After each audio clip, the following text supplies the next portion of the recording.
I'm Alice, the social media manager for Jubilance, and today I'm talking with Vanessa Bielecki. Vanessa is a woman who does it all. She's a published author, a teacher, a trainer, and is a Miss Canada 2020 candidate. She runs an amazing YouTube channel, My Teacher Vanessa, where she helps people learn English. So welcome, Vanessa. Thank you so much for joining us. Yeah, thank you so much for having me. I'm really looking forward to this, and I love what you're doing with the podcast. It's great. Thank you. We're just going to get started with some more fun questions. Yeah. So what is your favorite food? Okay, so this is a good question, especially living in a big city where one of my favorite things to do is to just try different foods. But one kick here is that I'm vegan.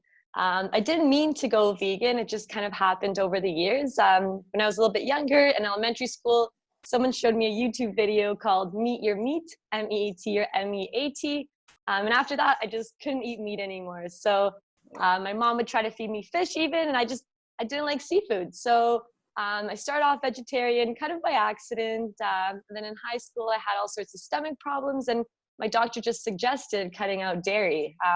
So I cut out dairy, I cut out meat, I cut out fish. So I guess naturally I kind of just became vegan. However, I do still eat eggs from happy chickens that I get from the farm. I eat honey from happy bees. So it doesn't have to be a big food discussion. I think it's just about being mindful about what you eat. So here in Toronto, there's so many opportunities to try vegan food, especially now there's new places opening up everywhere. So what I like to do is, I really like pizza and I really like nachos. That's kind of my guilty thing. So good. There's one place called Pizzeria Librettos, and they make the best pizza that I always love to have. There's this one nacho place called Wilbur's. It's pretty cheap, it's quick, you can get your nachos, your guacamole, and they have all sorts of hot sauces, and I love hot sauce, so it's perfect. That sounds so good. Oh. Yeah, kind of a longer answer to your question. Yeah. What are you currently watching on TV? So lately I've kind of been on a kick of, bettering myself, listening to podcasts from doctors, really about motivation, time management. And so what I've been watching now is the one about Bill Gates, Inside Bill Gates' Mind.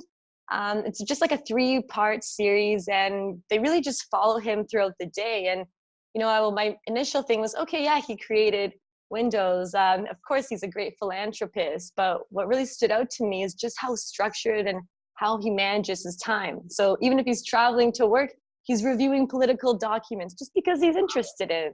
And then for lunch, he's having a meeting with someone. So these are things that he wants to do. And not only that, but he's managing his time very wisely. So that's something that I've been trying to do, is really manage my time so I can, shape the life that ultimately I really want, right? That's awesome. Wow. I'll have to check that out. Yeah, it's pretty good, and I think it's still available on Netflix. At least in Canada, it's definitely available. And I know the American one has a few more episodes, a few more shows than us. Oh, cool. Yeah, I'll have to check it out. That sounds really interesting. What is your must-have essential item in your purse? That's a really good question. This is all year round, especially now in the winter. It's lip balm. It's something that I definitely need. Usually it's maybe my calendar, keeping organized, but now it's lip balm. If it's not in my purse, it's in my pocket. Yeah. It's in my car. I have one everywhere. We actually just got snow last week, so we had about maybe almost a foot here in Toronto. So I'm really getting ready to the winter season, right? We kind of skipped fall and went right into winter here. Yeah. Oh, that's terrible. I'm from California originally, so I just can't with weather. Well, my plan is to eventually structure my life so I can escape for the winters, come back for Christmas, and sneak back out. That sounds like the best idea I've ever heard. I'll come to where you are. I'll come to California. Yes, do it. So where are you living now? Yeah, so right now I'm in Toronto. I was born and raised. I left a little bit for university. I went to Teachers College. I was really involved in my school there, but I love this city. When people come here, sometimes it's a little bit too much chaos. They call it like the New York of Canada, but I love it. I love being around different people. I love meeting new people. And when I ever come back and I'm taking a train that gets to Union Station, I just take in the chaos, and it actually calms me weirdly. Yeah. So so I'm in Toronto. I plan on being here a little longer, unless of course I sneak away for the winters. Oh, that's amazing. What's your favorite part about the city?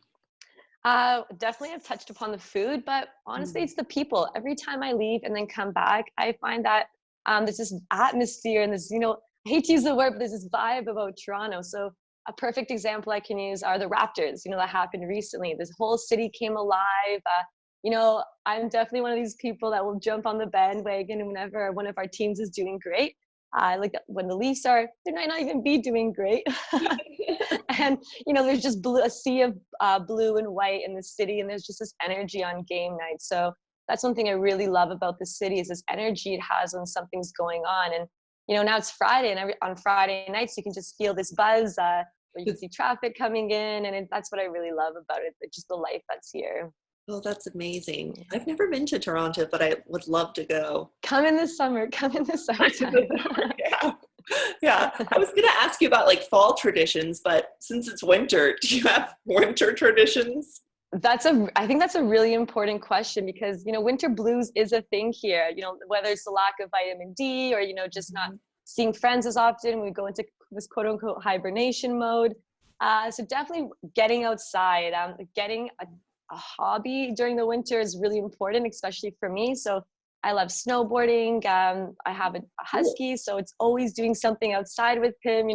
I kind of joke around that he gets activated when the snow comes around. He's just itching to go out, which I love. Yeah, so definitely, I would say not so much a tradition, but definitely doing a little trip somewhere. Just enjoy the winter, whether it's a snowboarding trip or it's a trip to renting a chalet with some friends and really just getting into the spirit and freezing a little bit. Wow, that sounds so nice. I guess here in New York, we kind of have like ice skating, but then that's like really the only like wintry thing. But Yeah, it sounds like you can like get out a little more. That's great. yeah, especially because we're close to Quebec and we have a lot of ski hills around.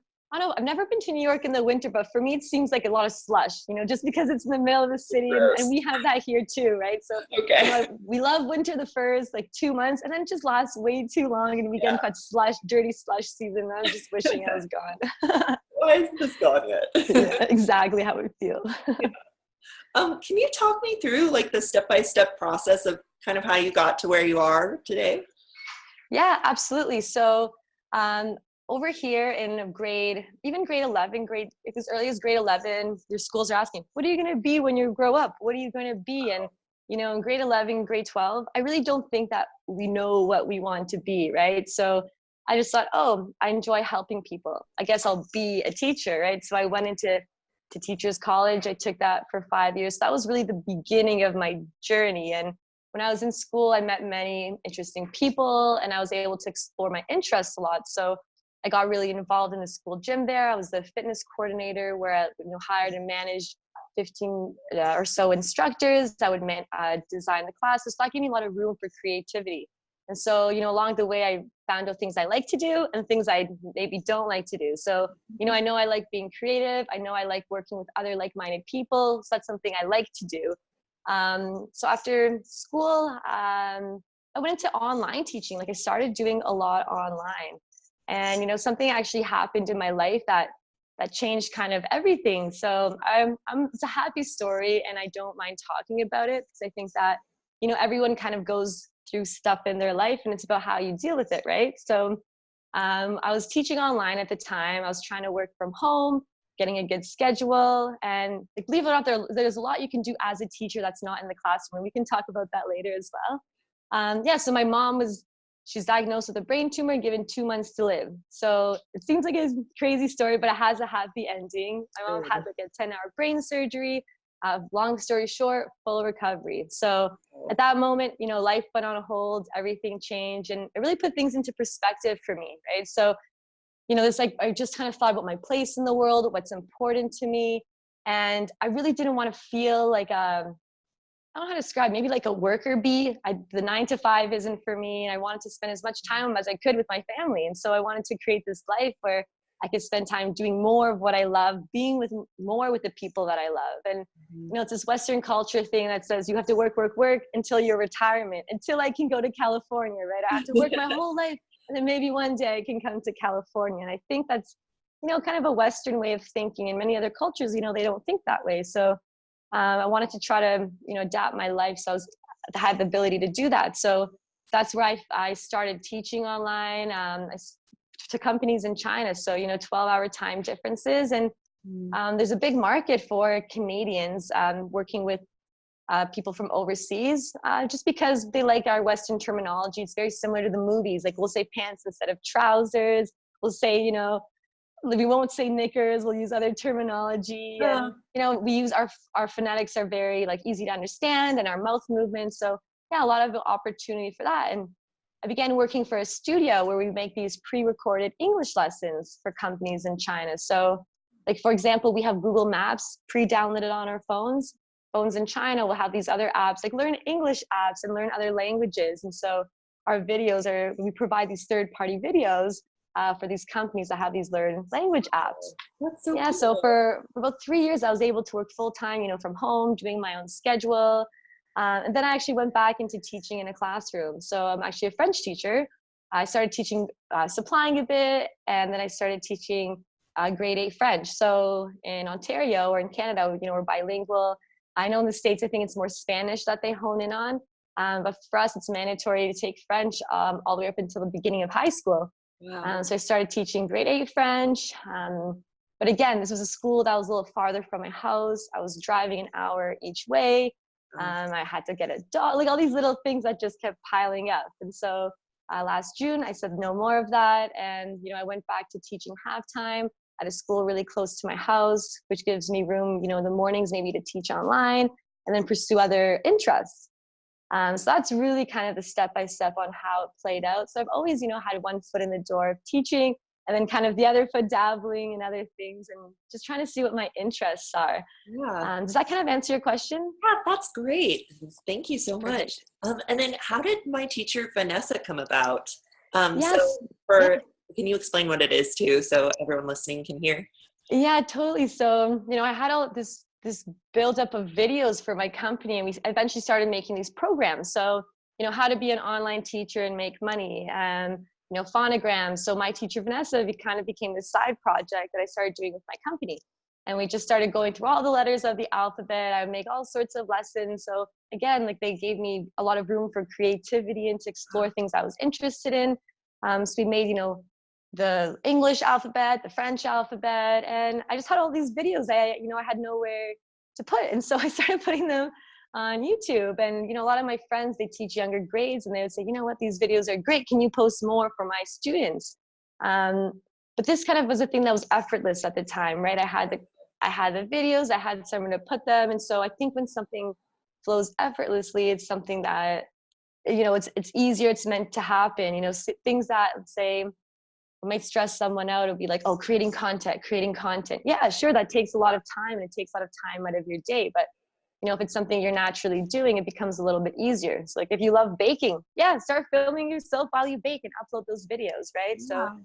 So like another thing, I've been learning a lot about like time management and how we can improve. And so there's this one study done, and it was like a clay making class. And so, the teacher said half of your grade will be solely on how many clay pieces you produce. And the other 50% of your grade will be based on one piece of your choosing, and that'll be 50% of your mark. And so they found this correlation between the people that had the most amount of clay pieces produced, that they also had the best final piece. So there's constantly this correlation between the more work you do, the better your final product will be. So same with all the famous say composers like Beethoven, Mozart. Not only were they the best, but they actually have the most work out of everyone. Wow. And so it's like creativity is kind of like a muscle, and you have to practice, and you have to use it to develop it. And so like my one suggestion would be, it's never the right time to start, right? It's never going to be perfect. And that just shows you have to just put something out there, even if you're not, posting it for everyone to see. Just start challenging yourself to start doing something creative, like try a new recipe or try a new ingredient, drive a different way home, just, trying something different in your life. Yeah. That's great. And how did you end up creating that curriculum for My Teacher Vanessa? And are you still doing it because you're not with the company anymore? Yeah, so I'm still with the company from here time to time. And then My Teacher Vanessa was kind of to show my students what I do and show my other people around me what I do. Yeah, but you're right. I haven't really posted anything there in a while. And I guess I'm like struggling with what should I focus on as well, right? So the creation of that was to show my videos, and then after that, yeah, I found that maybe it was more like, for example, I'm wondering, should I be focusing more on this Miss Canada aspect? Should I be focusing more on other things? So right now my energy is directed at like teaching in the classroom. But for this development, I actually, as a teacher, there are many opportunities online where there was a company in Dubai and they say, hey, we have these materials and we need teacher guides. We need lesson plans. And so I got the materials and I formulated the lesson plans. So it was kind of like a contract deal. And so you can get all these little contracts with companies from all over the world to how to put their books together, to make teacher guides. And so the book that I have is like a phonograms book, all about mouth movements, sounds, where you're directing your breath when you're speaking, around how your tongue should be moving. And so that's the book that we created with, you know, like a booklet that goes with it, with videos, that a video component. So yeah, like I love that there are many rooms, there's a lot of room for creativity. And, you know, I think it's really just finding what works best for you. So like I find I'm really good, like give me a project and I'll complete it very well. But again, with this 9 to 5, like don't make me sit somewhere from 9 to 5. I'll probably end up, you know, staring at the clock, right? So I find that what works for me is project based. However, a lot of my friends, that stresses them out when I tell them what I do, because they like having the consistency and knowing, okay, Monday to Friday, this is where I'll be. I can structure my day around it. And so yeah, everyone is different and it's definitely not for everyone. Yeah, it's good that you figured that out too. And it just sounds like you have your hand in like so many different things. Can you talk about your hand in like pageants and Miss Canada 2020? Yeah, absolutely. Absolutely. So it's kind of funny how I got into it. Like when I was in school, I was thinking, should I do a fitness competition? And to me, that seemed extreme. You know, you cut out water for a bit. It's extreme dieting towards the end. And it doesn't seem to be the most positive thing for your mental health, right? Especially as a young woman. And so I opted to not go to that. And, you know, still into fitness. And I always, again, bettering, like about balance. Balance was kind of my important thing. And so I have 2 cousins in high school at the time. And, you know, we're just watching YouTube videos.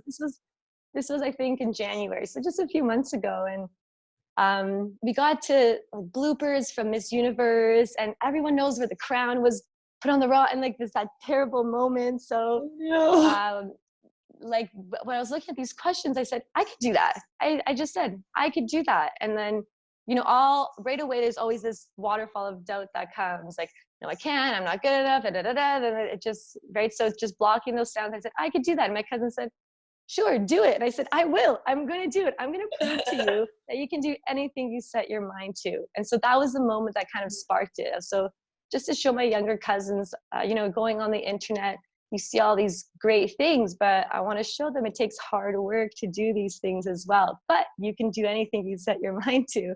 So that's really where it started. And I just started looking online at different pageants. I have no idea what I was getting myself into. I just started filling out these applications. And it's actually a pretty long interview process as well, where, you know, you'll have to apply online, send a bio in, and then answer 5 questions, write an essay. And so all these things are really just more of a balanced approach. And so that's what I really liked about it compared to other, say like fitness competitions that I was looking at. So this really was about, you know, mental health, and you also had to be intelligent to do it, you know, and you have to carry yourself well, and, you know, you have to be part of a volunteer, you know, so all these things that just make you a well-rounded person. And so that's why these specific pageants stood out to me. You know, I didn't think it was like, oh, you know, I was kind of joking around as well, like, oh, you know, I just put on a dress and I walk back and forth, and yeah, you know, anyone can do this. And so I kind of was downplaying it in my mind, so it would take away the fear. And so yeah, I got accepted to do that. And, you know, there's so many more components to it that I had no idea would be a part of it. So it's actually in Montreal. It's in March, and Wow. I think there might be 35 other people there. And it's not just one night. It ends up being a week where I go to these events and you're being watched, and it's about your charisma and this and that, how you are with other people. And so, you know, I actually kind of like that it's a few days long, because your true personality really shines through. So I'll be in a room with 3 other girls for 3 or 4 nights, you know, with people watching you, like stuff is bound to happen. I think like your true personality will come out. And I always say, like, you find someone's true personality either when they're driving, when they react to other people, or when they're in stressful situations. So yeah, that's really how I got involved with the Miss Canada thing. And now, I'm still figuring out how it works, right? So, I'm wondering, do I need to get a coach? What should I, so all these things I'm figuring out as I go. So I by no means, grew up with a mom who pushed me to do pageants. And in fact, she discouraged it because, she thought it might promote a bad body image, right? And so now, like, I ran a marathon a few weeks ago. So, always just trying to challenge myself. I don't want to talk too much about this just yet, but, I'm signing with a modeling agency. And so all these little things on the side that are kind of taking me farther away from my foot in the teaching door and then closer to this kind of life that I can create with my own schedule. Just kind of creating the life that I want. Yeah. Wow, that's incredible. And did you, I know about pageants from Miss Congeniality, which I love that movie. That was the extent I had as well. So you can ask anything. Okay. Did you have to do were you Miss Toronto? Is that how it works? And then you move forward to the next. That's a great question. So there's so many different pageants. So there's Miss Toronto, there's Miss Toronto Tourism, there's Miss Canada, there's Miss World Canada, there's Miss Canada Tourism. So wow. I applied to like a few pageants and I got accepted as well for Miss Canada Tourism, which is just a side pageant. So they all have different rules. They all are structured in different ways, and they all look for different things. So for example, I guess Miss World Canada would go to Miss World, and then we have like Miss Universe Canada, I guess, which would go to Miss Universe, right? So I think I didn't have to do a Miss Toronto or Miss Ontario to get to Miss Canada. I applied and I got it. Now, I don't know if that would have changed if there were more, like, I'm not sure how the the selection process goes.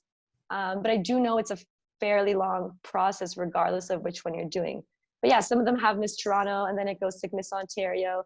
And then it might go to Miss Universe Canada, which in turn will take you to Miss Universe. Yeah.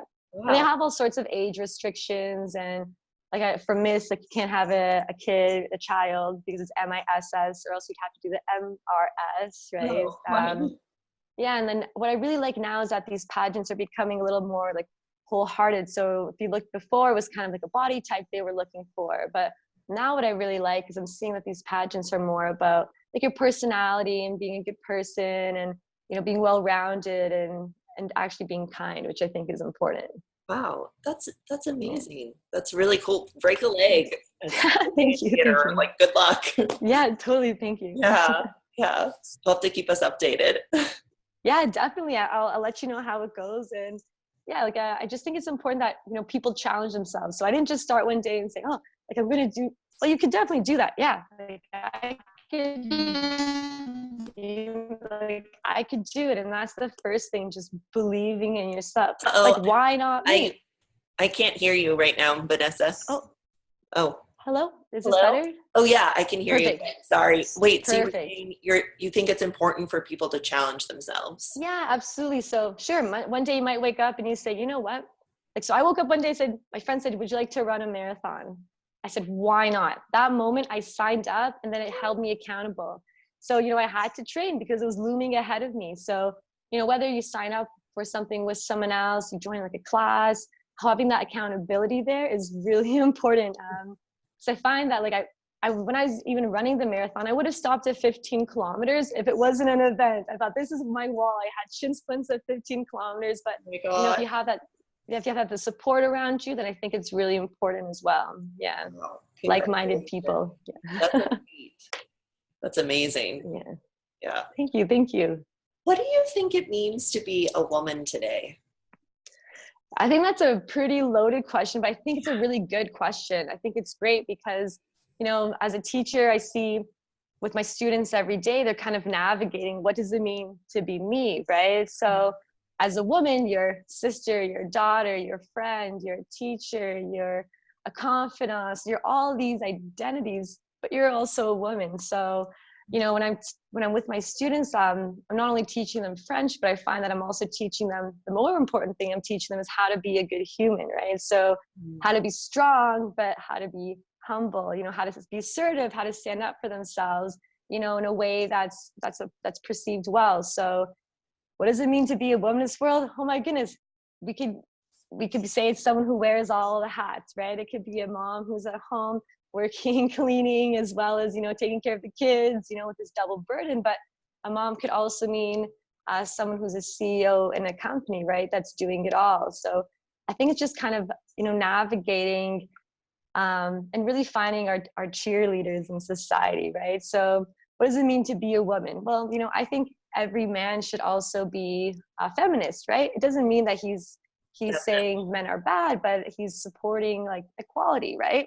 That's not bad. Everyone should be supporting equality. It's not so much to ask for, right? So, I think like we also have to be a little bit more mindful in the way we navigate the world. So, for example, if a woman is too assertive, she might be seen as masculine, or she might be seen as like a, not a nice word. And so it's also, dealing with these like stigmas and these preconceptions that we already have.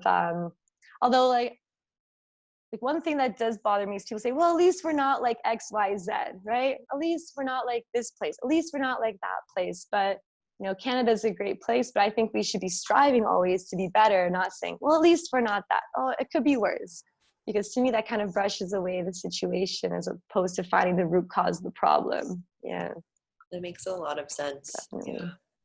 If you could give like a woman on the street, just like one piece of advice, one sentence or so, or more, what would you say? I would say just go for it. Yeah, just do it. This is something that I struggle with all the time. And it seems so simple, but it's one of the hardest things I think you can do because it's never going to be the right time. I didn't want to do the podcast today because I woke up, I had a pimple, right? There's always an excuse that I can't do it. I need to put it apart. Exactly. And it's not even a big deal. That's the thing. So, all these things that seem so big in our minds, like we think of all these reasons that why we can't, right? But start telling yourself, why not me, right? So I was reading a lot about this imposter theory where we sometimes feel like imposters when we're somewhere else. So I still feel like that when I'm teaching. So sometimes in my classroom, I'm thinking, why am I allowed to take care of these students? I still feel like a child myself sometimes. I still feel like I'm growing. So, of course, I deserve to be there. I went through school. I'm qualified. I have years of experience. So, it's being your own cheerleader first and foremost, and silencing that mind in your head that I can't do it. Like, why not you, right? That's what it is. And once you start doing these little things, it's a great snowball effect, and you start realizing, hey, I can do this. So it doesn't have to be a marathon tomorrow. Just get off the couch and just go for a walk in a different place. Maybe sign up for a 5-kilometer walk, right? So then for sure you're going to be out there that day doing this 5-kilometer walk. So that accountability piece, I think, has to be there. But yeah, just go for it. And my quote is kind of, first they laugh at you and then they try to be like you, right? So first, when you're doing something different, people might not understand it, which is okay because we're all different, right? We're all meant to be doing different things that resonate with us, right? So I think that's important. I think that's so awesome. Just go for it. I think that's something, and we all feel imposter syndrome at some points in our lives. So I think that's really important. Thanks for sharing. Absolutely. Yeah, absolutely. Thanks so much. So what's next for you? You said you have your Miss Canada pageant coming up. You're signed with a modeling agency. What else is next for you? Oh, well, maybe I can kind of project my vision and make it happen here while I'm talking to you. Just I'm do gonna it. be gone. Yeah, I'm going to be gone for the winters. I'm going to be traveling for this modeling agency. I'm going to be asked to be on more podcasts like with yourself. So, that would be the end goal, to be escaping my winters and really structuring my schedule, right, in the way that I intend it to be. So what's next for me? Always challenging myself. So the marathon was one thing. Now that's out of the way. So now I can focus on, Miss Canada coming up. But then again, it's always report card time just finished. I have parent-teacher interviews last night. So again, with work, always just kind of being there on the side. What's next for me is always kind of on the side, challenging myself, right? Or doing something different. And, I think people get comfortable, right? And it's nice to be comfortable. And the human brain is naturally lazy. We'll always find a shortcut, right? So we'll always say, oh, someone else will do it. Or, we want to do the least amount of work. So we get these thought patterns that it's easier that way. And we build these values that can't be broken because our brain is, we just train it that way. So I think I always want to learn and grow, and that's great in the teaching profession because I'm learning something new every day. My first month was spent learning how to fix the photocopier, something different every day. But still, like it's learning, it's growing, and that's what they say is creativity is just connecting two things, right? So the more experiences you have, the more you'll be able to make these connections. Yeah, that's amazing. Thank you so much, Vanessa. Yeah, absolutely. Is there anything else you'd like to add? Well, what I brought with me here was one of the books that I'm reading right now. Oh, cool. And it's actually not even about that. Yeah, it's okay. Sorry. It's okay. No, it's cool because it's not really a book. It's a book of poems. And so, people say, I don't have time to read books. And I found out she's actually Canadian. It's called The Sun and Her Flowers by Rupi Kaur. I don't think I spelled her name or said her name right. I think she's from Brampton, and it's all about like women and empowering women. And she, some of it's a little bit harder to read, but it has some pictures, and they're all really short, right? So I was notorious for saying, I don't have time to read. Okay, so I have time to read poems, right? So I'll take it with me into the sauna. It's okay if it gets ruined, it's at least I'm reading it, right? So I'll read a quote or two, then I'll put it away when I get too hot, and I can think about that quote, right? So it's kind of this food for thought that I really like as well. Oh, that's really cool. Yeah. I'll have to check it out. Yeah, definitely. So, series of little poems, and it's all about like, the lines of feminism as well, which is awesome. That's so cool. Well, thank you so much for being on today, Vanessa. It was so nice to get to talk to you. Yeah, thank you so much for having me. I had a great time meeting you and also talking about these, I think, really important things, right? And what it means to be a woman in today's world is really important. Definitely. And like food for thought for myself too, of like just going for it and like trying your best in like a number of different aspects of life. And yeah, absolutely. And and one more thing too was what I found was, we need answers, but we can't wait for them to come to us, right? We have to actively look for them. So it seems like, I found these cool jobs. Well, I was online every day on Monster Jobs and on Indeed, and I'm looking at what's out there, right? So it's actually looking for what you don't know, right? Because it won't just be given to you. And if you don't ask, also the answer will always be no, right? So, putting yourself out there. That's great. Just going for it, like you said. Exactly. Thank you so much, Vanessa.